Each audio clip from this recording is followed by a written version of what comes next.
सम्माननीय सभामुख महोदय, समयको लागि धन्यवाद। आज हामी नेपालको भविष्य निर्माणमा कोसेढुङ्गा साबित हुन सक्ने जलस्रोत विधेयक 2081 र यसमाथि पूर्वाधार विकास समितिले प्रस्तुत गर्नुभएको प्रतिवेदनमाथि छलफल केन्द्रित छौँ।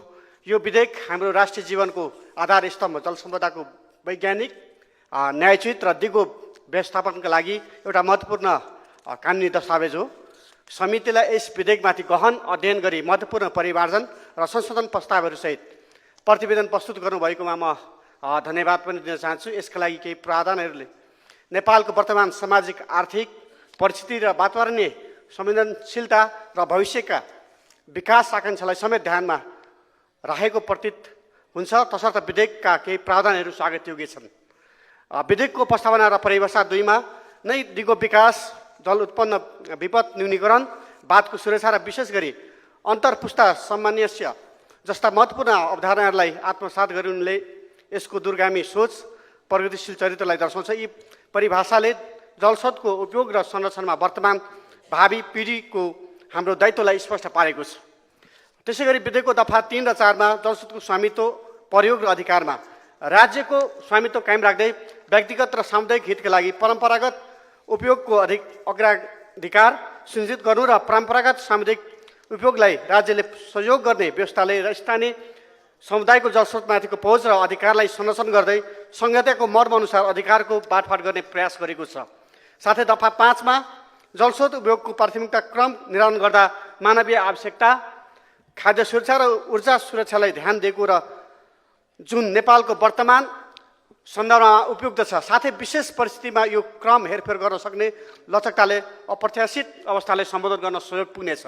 यसै गरी दफा 20 देखि 22 मा भूमिगत जलस्रोतको विशेष महत्त्व, दफा 23 देखि 26 मा जलस्रोतको संरक्षण, सुरक्षा र गुणस्तर सम्बन्धी प्रावधानहरू, यसै गरी प्रतिवेदनको दफा 30 देखि 33 मा रहेको बाँध सुरक्षाको महत्त्वपूर्ण व्यवस्थाले ठुला जल पूर्वाधारहरूको सुरक्षा र समेत जोखिम महत्त्वपूर्ण योगदान पुर्याउनेछ भने नेपालको बढ्दो जलविद्युत विकासको सन्दर्भमा अत्यन्तै आवश्यक रहेको छ। सम्माननीय सभामुख महोदय, यी तमाम सकारात्मक प्रावधानका बावजुद विधेयकको सफल कार्यान्वयन र अपेक्षित परिणाम प्राप्तिको लागि केही विद्यमान समावेश चुनौतीहरूलाई समयमै पहिचान गरी सम्बोधन गर्नु अपरिहार्य रहेको छ। जस्तै कार्यान्वयन क्षमता र स्रोत साधनको अभाव।